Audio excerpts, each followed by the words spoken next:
अस्सलाम वालेकुम दोस्तों। तो काशिफ़ यगामी से मज़ीद इस स्टोरी लाइन के बारे में सुनते हैं। तो कुछ सवालात ऐसे भी आए थे जिसमें सुसानो गॉड के हवाले से लोगों ने सवाल किए, तो हम स्टोरी भी कंटिन्यू रखेंगे और काशिफ़ साहब से मज़ीद इस सुसानो गॉड के बारे में भी समझेंगे, जिसे हम देवता भी कह सकते हैं। तो आइए काशिफ़ साहब से हम सुनते हैं। हाँ जी, तो मैं ये बता रहा था। मैं ये रहा था कि आपके सामने इस वक्त ये स्क्रीन मैंने बना दी है, जिससे आपको समझने में बहुत आसानी होगी। देखिए, पहले तो हम ये समझ लेते हैं कि सुसानो जो है वो एक देवता है। देवता उसको कहते हैं जैसे गॉड की तरफ से डायरेक्ट्स जो हैं वो गैजेट्स मिलते हैं, वरदान मिलते हैं, या फिर उनको ऐसी चीज़ें मिलती हैं जो योद्धाओं को जो मिलती हैं, यानी कि जो बड़े बड़े योद्धा गुजरे उनको जो मिलती हैं, तलवारें या इस तरह की चीज़ें जो खुदा की तरफ से, गॉड की तरफ से इनको मिलती है।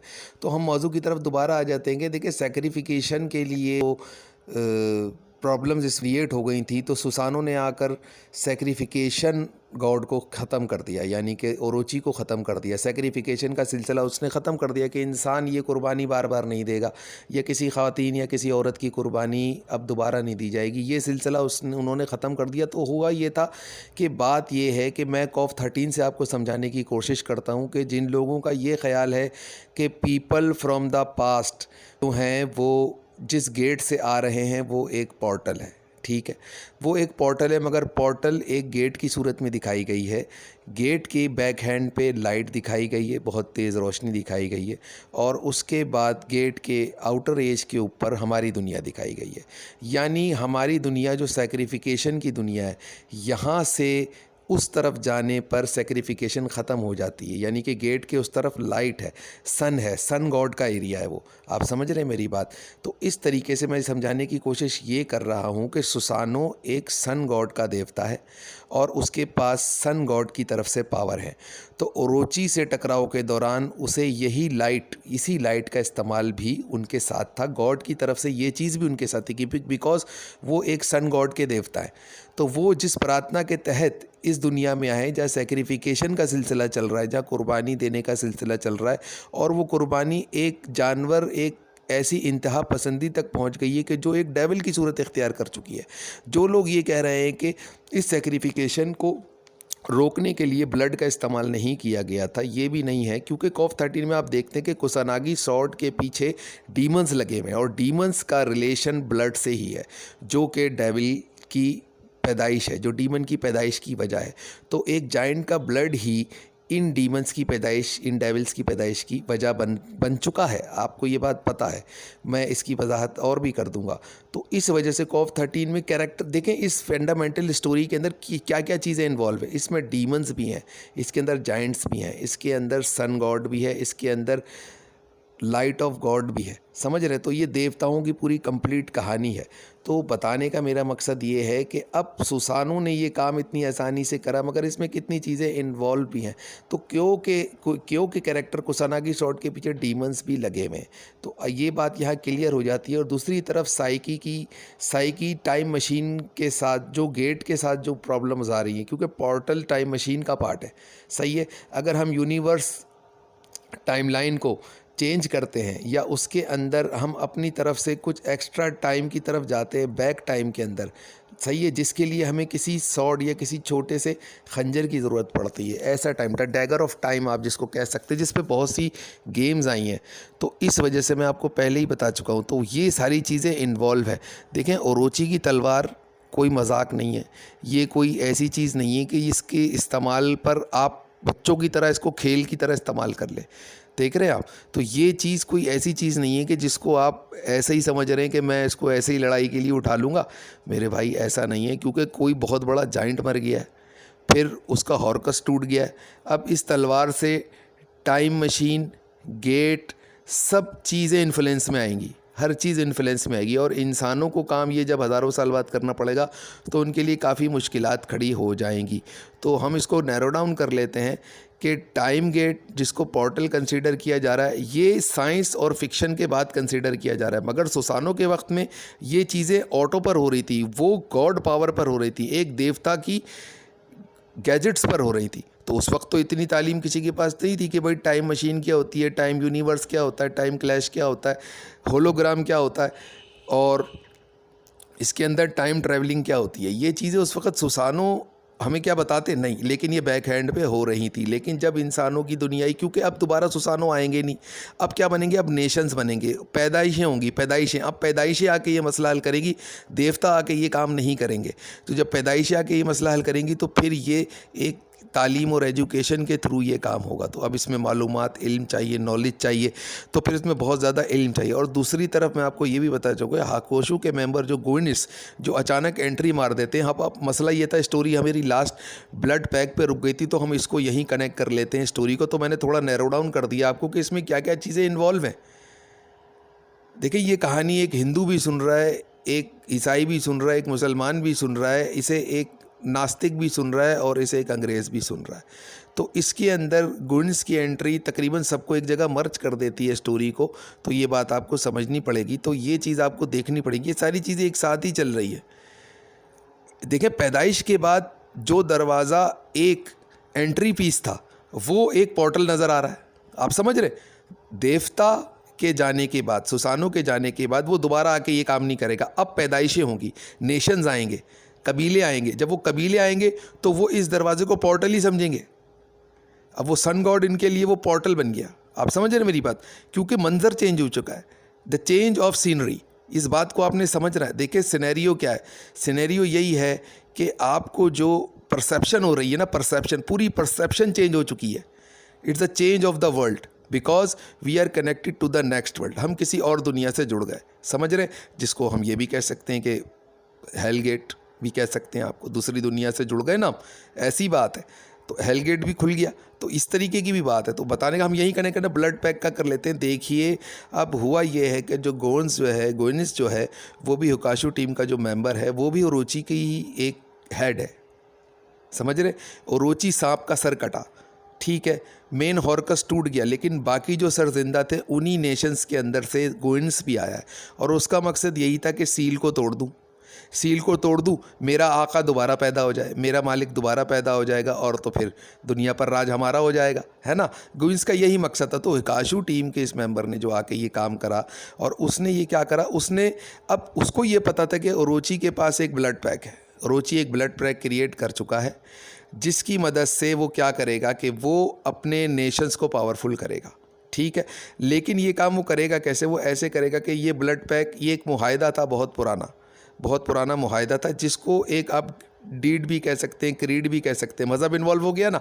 गोइनिस के हाथ से आप देख रहे हैं, गोइनिस के हाथ से ब्लड पैक का एक इस्तेमाल किया गया है, एक छोटा सा जलवा दिखाया गया है गोइनिस के हाथ से। क्यों, क्योंकि यहाँ पर यासानाकी कबीला, जो आयोरी का कबीला था, उसने उससे मजहबी क्रीड की है, यानी उसको खुदा मानते हुए उन्होंने उसके साथ एक मुआहदा किया है। वो मुआहदा एक मजहबी मुआहदा है, जिसमें उनका मज़हब इन्वॉल्व है। खुदा चेंज हो गया, आयोरी कबीले का खुदा चेंज हो गया। आप मेरी बात समझ रहे हैं, वो ओरोची खुदा के पास चले गए, उसे एक कंसीडर करते हुए, समझ रहे।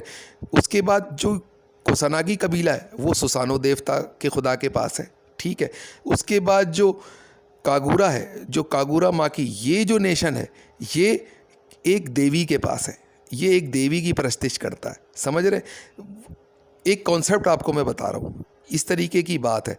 तो अब इसके अंदर देवी देवताओं की परस्तिश है, ठीक है। तो इसमें खुदा तीनों के चेंज हो गए, लेकिन मकसद तीनों का एक है। लेकिन ये तीनों खुदा जो मिलके इसमें दिखाए जा रहे हैं, वो एंड में ख़ात्मा कर रहे हैं ओरोची खुदा का, ये दिखाया है। और फिर ओरोची को खुदा भी कहा जा रहा है और डेविल और शैतान भी कहा जा रहा है। तो अल्फाजों को समझना है और ये देखना है, ठीक है। अब गोइनिस एक मजहबी इंसान आता है जिसका ताल्लुक ओरोची नेशन से है, वो आता है और ब्लड पैक का एक छोटा सा टेलर दिखाता है अवेरी के अंदर, जिसको कहते हैं ब्लड रियॉट। ये ब्लड रियॉट हो रहा है। देखिए, बात बहुत गहरी है ना, इसीलिए मैंने तस्वीर आपके सामने रख दी है, आराम से देखे, आपकी समझ में आ जाएगा। मंजर चेंज हो चुका है।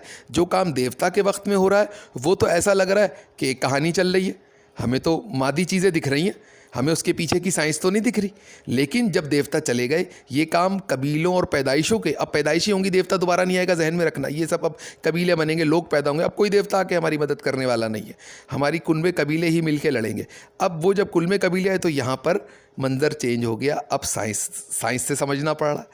वही दरवाज़ा, हमें पोर्टल नज़र आ रहा है, जबकि वो देवता के लिए तो एक सन गॉड की पावर थी, आप समझ रहे हैं? तो बताने का मेरा मकसद ये है कि ये चीज़ है। अब वो एक जलवा दिखाते हैं, गुइनिस आते हैं और आयूरी के अंदर ओरोची ब्लड पैक का एक जलवा उजागर कर देते हैं। तो ये पता चलता है कि वो ब्लड रेट इतना हाई होता है कि खून इतना गर्म हो जाता है, इतना हाई लेवल पे खून इतना गर्म हो जाता है कि उसके अटैक से तो ओरोची भी मर सकता है। आ गई समझ में आपकी बात? सुसानो देवता ये काम इतनी आसानी से कर गए भाई, आज ये कहाँ कहाँ और क्या क्या हो रहा है। तो अब वो है नहीं है, दोबारा उतरेंगे नहीं उतरेंगे, ये बात की बात है। अब आगे के जो पार्ट आ रहे हैं उनमें देवताओं को इन्वॉल्व किया। मैक्सिमम इम्पैक्ट में एक देवता दिखाया डिवाटमा, साथ में ड्यूक को दिखा दिया। ड्यूक के साथ अलग मामला है, लेकिन वो नेशंस की दुनिया में कुछ और है, मगर देवता की दुनिया के हिसाब से सेक्रिफिकेशन का जब वक्त था, दरवाजे की इनर साइड की तरफ, आउटर साइड की तरफ जो दुनिया थी उसमें ड्यूक कुछ और है। तो आप मेरी बात समझ रहे हैं? तो इस तरीके से तो कहानी मैंने आपको क्लियर कर दी। तो अब वो जब एक जलवा दिखाते हैं ब्लड पैक का, तो आयूरी इतना ताकतवर हो जाता है कि वो एक ओरोची का भी काम तमाम कर सकता है। आपकी समझ में आ गई? तो जाइंट का ब्लड यहाँ क्लियर हो गया। तो अब मैं यहाँ पर क्लियर कर दूँ कि वो ओरोची का काम तमाम कर सकता है इस ब्लड रिवॉर्ड से, तो फिर और क्या हो सकता है। जबकि ओरोची खुद हैरान था कि ये ब्लड मेरी मौत का कारण कैसे बन गया। ये बात ओरोची को अगर पता होती तो देवता के हाथ से वो शहीद तो नहीं होते ना, या मरते तो नहीं, अपनी मौत की वजह नहीं बन जाते। आप मेरी बात समझ रहे हैं? तो यहाँ पर हमारा ब्लड पैक का क्लियर हो जाता है कि ये ब्लड पैक ओरोची के पास जो आया है ये भी सुसानो देवता का वरदान है। ये बड़ी कर्म हो सकता है ओरोची के ऊपर, कर्म कह सकते हैं कि सुसानो देवता ओरोची पे भी एक कर्म कर गया, लेकिन वो अब वापस नहीं आएंगे। यही वो मेन वजह है कि अब वो वापस नहीं आएंगे। इंसानों को ही ये काम करना है। अब वो किसी इंसानी रूप में ही उनकी पावर इस्तेमाल होगी। अब नेशंस आएंगे, पैदाइशें होंगी। अब जब पैदाइशें होंगी तो वो सारी बातें जो सेक्रिफिकेशन की दुनिया के अंदर मादी नज़र आ रही थी, तलवार नज़र आ रही है, सांप नज़र आ रहा है, बहुत बड़ा जाइंट, एक जाइंट का खून नज़र आ रहा है, हमें जो भी मशरूबात नज़र आ रहे हैं, जो भी हमें खाने की चीज़ें नज़र आ रही है, समझ रहे हैं मेरी बात, वो सब मादी नज़र आ रही है। लेकिन जब पैदाइशों के थ्रू ये काम होगा, देवताओं का वक्त ख़त्म हो गया, उसके बाद फिर हम हर चीज़, तो उसके बाद ये सब चीज़ें हमें डिसेंडेंट्स में नज़र आ रही हैं। ऐसे कबीले की हमें नज़र आ रही हैं जो आसमानी वरदान ले चुके हैं, जिसे आसमानी ख़जाने मिल चुके हैं। अब वो सेक्रिफिकेशन की दुनिया में खड़े हुए, लेकिन आसमानी वरदान के नीचे खड़े हुए। ख़जाने जो आसमानी ख़जाने से उन्हें वरदान मिला है, जैसे कि याटा मिरर, ज्वेल और कुसनागी शॉट, आप देख रहे हैं। तो अब ये चीज़ें हमें इस तरीके से नज़र आ रही है। अब हमें वो चीज़ नज़र नहीं आ रही। अब ओरोची दोबारा इसके अंदर सीज़ होगा या कैद होगा या दोबारा मौत की तरफ जाएगा, तो वो इस तरीके से जाएगा। बिल्कुल टाइम ट्रैवलिंग चेंज है। दूसरी तरफ टाइमलाइन का इशू आपको ये बताऊं, देखिए एक शॉट सुसानो लेके उतरे थे, वो शॉट जो थी वो ओरोची की मौत की वजह बनी। पोर्टल आपके सामने, मगर सुसानो के जो लवाजमात थे वो भी आपके सामने, सेक्रिफिकेशन की दुनिया से अंदर की तरफ, लेकिन सेक्रिफिकेशन की दुनिया में कुछ और नज़र आ रहा है हमें। उसके बाद एक ओरोची की तलवार जो है, उस तलवार की मदद से टाइमलाइन चेंज हो गई। सही है, जब नेशंस आएंगे तो फिर वो तलवार एक टाइमलाइन की सूरत में हमारे सामने खड़ी हुई है, और इसी की मदद से ही, उसी तलवार की वजह से जो ओरोची स्वॉर्ड है, उसी के ज़रिए से ये पोर्टल आपको नज़र आ रहा है। उसी स्वॉर्ड के ज़रिए से इस टाइमलाइन के अंदर टाइम यूनिवर्स का कनेक्शन आया है। आप समझ रहे हैं मेरी बात? एक हेलगेट खुल गया, या एक ऐसी दुनिया खुल गई है जो हमें ओरोची की डेथ की तरफ लेके जाती है। ओरोची को सील करने का एक मकसद जनरेट होता है। तो ये चीज़ ऐसी है। तब बताइए, आप खुद सोचिए कि इस टाइमलाइन को जो आज हम पोर्टल समझ रहे हैं, या इसकी फ्रीक्वेंसी को हम नहीं समझ पा रहे, तो वो इस वजह से समझ नहीं पा रहे। ये एक ऐसी मादी तलवार है जो ओरोची की तलवार है, उसकी मदद से ये हो रहा है। तो बहुत शुक्रिया। देखिए, मैं आपको और क्लियर कर देता हूँ। ओरोची एक ऐसा खुदा है जो वक्त पे बैठा हुआ है, एक ऐसा शैतान है जो वक्त की फ्रीक्वेंसी के ऊपर बैठा हुआ है। अब वो क्रीस्ट पे जाए या डाउन क्रीस्ट पे जाए या अपर क्रीस्ट पे जाए, वो दोनों सूरतों में बैठा हुआ है, और वो इस वक्त पर बैठकर किसी पे भी बुरा वक्त ला सकता है। अच्छा वक्त वो किसी पे आने नहीं दे रहा। सही है, अब वो बुरा वक्त लेकर आ गया, लेकिन अगर इस तलवार की पावर उसके पास से हटा ली जाए तो फिर वक्त बदल जाएगा, वक्त बेहतर हो जाएगा, और फिर हम जहाँ चाहें इस वक्त की स्थिति को हम मोड़ सकते हैं, हम जहाँ चाहें इसको ले जा सकते हैं। हम किसी दूसरी दुनिया से किसी को बुला सकते हैं, पीपल फ्रॉम पास्ट को, हम किसी दूसरी दुनिया में जा सकते हैं। ओरोची एक वक्त की स्थिति पे बैठा हुआ है जिससे वो बुरा वक्त भी ला सकता है, अच्छा वक्त भी ला सकता है, लेकिन उसकी जो हिंसा है वो बुरे वक्त के लाने की है, जिसकी वजह से एक ऐसा गांव परेशानी में आ गया। इसी बात की प्रार्थना उसने की आसमानी देवता से कि या मेरे मालिक तूने किसको वक्त पे बिठा दिया है, ये तो हमारे को तबाह कर रहा है, हमारी कुर्बानी कर रहा है, तो इसको वक्त से आप हटाएं। तो वक्त की टाइमलाइन से, वक्त की पावर से, इस फ्रीक्वेंसी से, इसको ये जो फ्रीक्वेंसी चली जा रही है एक क्लॉक के हिसाब से, इस जगह से ओरोची को हटाने के लिए ही देवता आए थे सुसानो। तो ये चीज़ थी, तो ये और अब आपका क्लियर हो गया होगा। तो ये टाइमलाइन और पोर्टल में जो भी टाइमलाइन चल रही है वो इसी शॉर्ट के, इसी ओरोची की गिरफ्त में थी, जो कि अब उससे हट चुकी है। तो यही आप देख रहे हैं, इस गेट के पीछे से सारा ओरोची नेशन ही आ रहा है, विलनों का ही चक्कर चल रहा है। साइकी वो भी ओरोची से कंसीडर हो रहा है, वर्ष वो ओरोची से कंसीडर हो रहा है। ये सब इसी पोर्टल, इसी टाइमलाइन पे खड़े हुए, क्योंकि ये वक्त का खुदा था, ये वक्त पे बैठा हुआ था। ये किसी पे भी बुरा वक्त ला सकता है, कुर्बानी मांग सकता है, ये दे दो वो दे दो, और इसको अपने मकसद पे पूरा करा हुआ है। तो अब इसके खिलाफ जब दुआ की गई, प्रार्थना की गई कि इसको वक्त टाइमलाइन से हटा दिया जाए, तो अब हुआ ये कि फिर सुसानो ने ये काम करा। तो ये सारा कहानी आपके सामने। अब ऐसी चीज़ जो वक्त के ऊपर बैठी हुई है, जो किसी कुनबे कबीले दुनिया के किसी भी हिस्से में बुरा वक्त किसी पे नाजिल कर सकती है, उसको मारने के लिए किसी ऐसे जाइंट का ब्लड चाहिए जो उसके वक्त में जाकर उसको हलाक कर सके। मिसाल के तौर पे एक तलवार एक वार ओरोची का चलता है, मगर उस पे जो वार होता है वो किसी का नहीं चलता।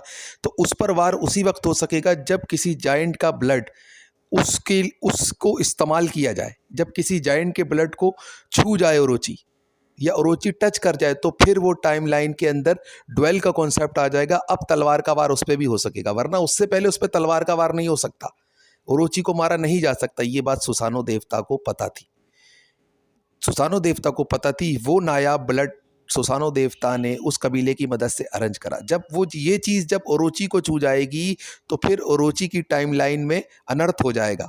सही है, उसके स्वप्न आकाश में अनर्थ हो जाएगा। यानी उसकी जो डीमन वर्ल्ड है, यानी कि आप जो ये कह सकते हैं डिवाइन जो है, डिवाइन की जो दुनिया होती है, जो आसमान पर होती है, उस दुनिया में अनर्थ हो जाएगा। जब उस दुनिया में अनर्थ हो जाएगा तो स्वप्न आकाश के अंदर एक और भी चीज़ घुस जाएगी जो अगेंस्ट उसके मुकाबला करेगी और उसकी हलाकत हो जाएगी। तो ये उसको मारने का तरीका, यहाँ उसके ये काम उसके हॉर्कस पे जाके करना है। अगर आपने उसके हॉर्कस में जाके ये काम कर दिया तो फिर सामरी जादूगर की मौत हो जाएगी, जैसे तोते को मारने से वो मर गया। तो बस इतनी सी बात है, इसमें ज़्यादा गहराई में आप ना जाएं। इसके लिए मैं डिटेल वीडियो बनाऊंगा। इसके अंदर डिवाइन नेशन होता है ना, डेविनेशन को हमें समझना है। तो डिवाइन जो होता है ये एक कुदरत होती है, ये कुदरत है, ये सब गॉड देवता इसी डिवाइन के अंदर है। तो इसमें अगर कोई घुस जाए किसी के स्वप्न आकाश में, ये एक पर्सनल एरिया होता है हर स्पिरिट का, वहाँ अगर कोई घुस जाए और उसकी टाइमलाइन के साथ छेड़खानी कर दे और उस सूरत में उसको हलाक कर दे, तो इसको कहते हैं क्लैश ऑफ टाइटन्स। ये चीज़ है, तो ये एक नाम नहीं है, इसके पीछे बहुत बड़ा राज है। तो इंशाल्लाह इस बारे में भी हम डिटेल वीडियो दे देंगे। तो आज के लिए इतना ही।